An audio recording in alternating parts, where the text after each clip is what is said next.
Pokračovali. Moja metóda je vhodná pre kohokoľvek. Aká je vaša metóda? Moja metóda znamená, že myslíte na to, že funguje duch a hmota. To je jediná metóda. Že duch ovláda hmotu. Ano? Ďalej, ako sa zbaviť strachu? Ja som sa zbavil strachu veľmi jednoducho. Ja s tým strachom bojujem každý deň. Každý týždeň vás môže napadnúť nejaký strach. Áno?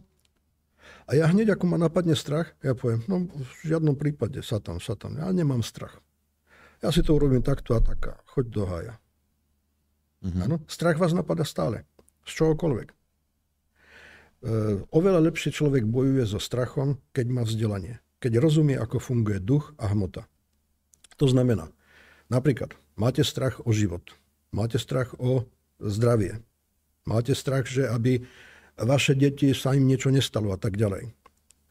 Najväčší dôvod strachu je, že skutočne vás niekto môže napadnúť, zabiť, dostať do väzenia, zažaluje vás na súde, bude vás súčasná rímska ríša ďalej pokračuje súdnym systémom, rímskym. Tu na vás niekto zažaluje, sfalšuje dôkazy, hej, a vy sa dostanete do väzenia a sa z toho nevyhrabete. Napríklad myslím ten Kočner. Hej? Ja si myslím o Kočnerovi, že to bol grázel. Ale väčšinou už podľa mňa všetko sfalšovali. A vidíte, už sa odtiaľ nedostane. No neveril by som, že pri dnešnej vláde sa za chvíľu nebude aj on pohybovať vonku. No, počúvajte ešte k tomu strachu. Hej? To mám.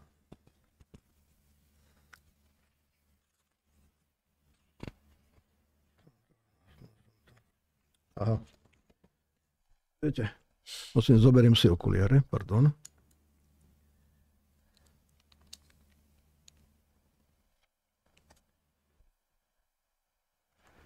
So strachom sa... Musíte hovoriť to. Áno, pardon. So strachom sa dá bojovať v podstate jedine myslením. Áno. Strach je iba v našej mysli. Myslením a musíte ovládať to, čo sa vám môže stať, že byť opatrný a dávať si pozor a počítať neustále s tým, že máte nepriateľov. Áno?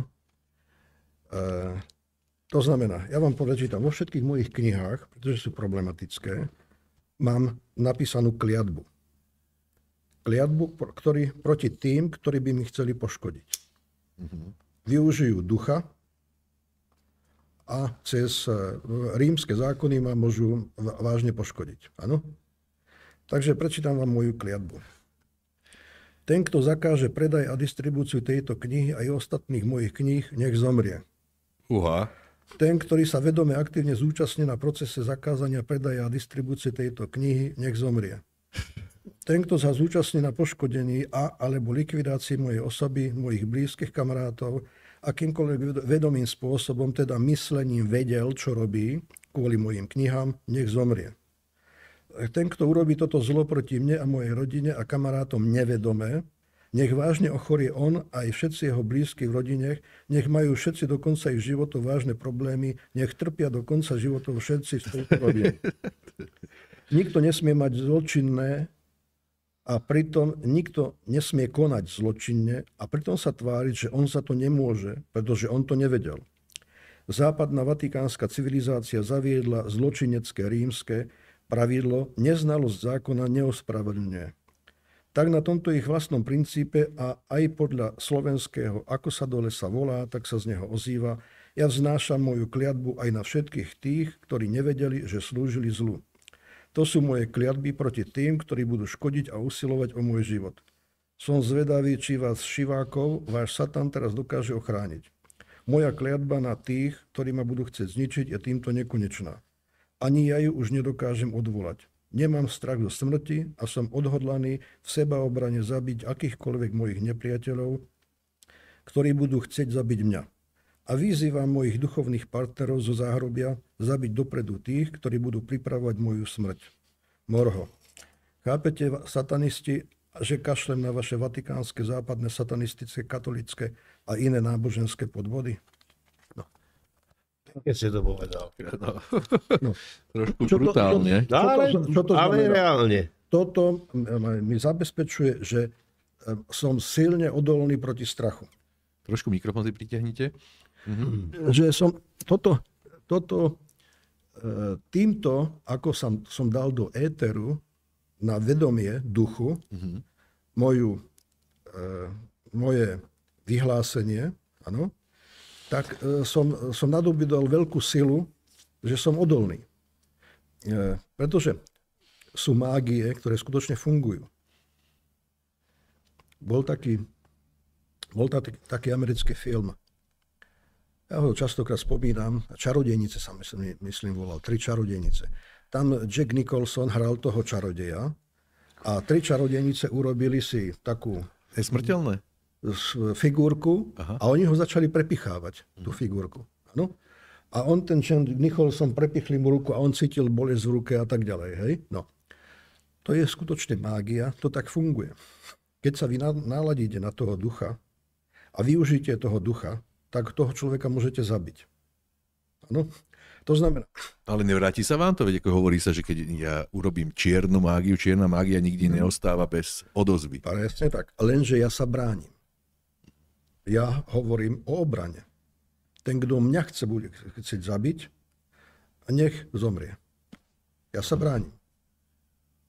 Vy nikoho nenapadáte. Ja nikoho nenapadám. Tak, no však jasné. Ja sa bránim a ja mám právo na obranu. Ako všeobecne za šírenie myšlienok by nemal byť človek nikdy akože perzekuovaný nejakých, ale záležia od myšlienok. Záleží od toho, aké myšlienky šírite. Pretože keď šírite magické myšlienky, nenávisť, že ma chcete cez myšlienky zabiť, hej, tak ja mám právo sa brániť a zabiť vás. Takže veríte v mágiu? Samozrejme je nebezpečná. Aj biela a čierna? Či existuje vôbec biela a čierna? Viete čo, to je jedno, ako to nazvete. Skrátka, mágia znamená to, že využívate ducha, aby ste niekoho uškodili, niekoho ovplyvnili vo váš proces. Vo váš prospech. Áno. Hej? Ale môžem využívať mágiu aj pre seba, akože aby som bol silnejší, lepší, získal nejaké schopnosti, ktoré zatiaľ nemám. To je myslením. Vy je lepší a budete vtedy, ako budete myslieť. Áno, to je myslenie. To nie je už mágia. Vy myslíte a robíte sám pre seba.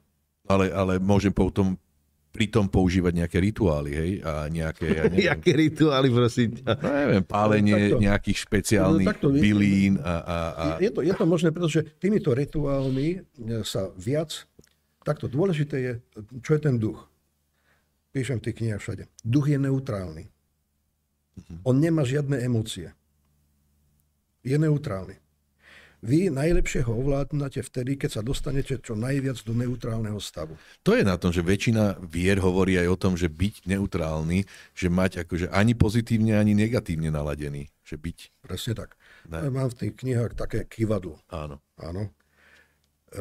Kyvadlo, že ľudia hovorí, že oni si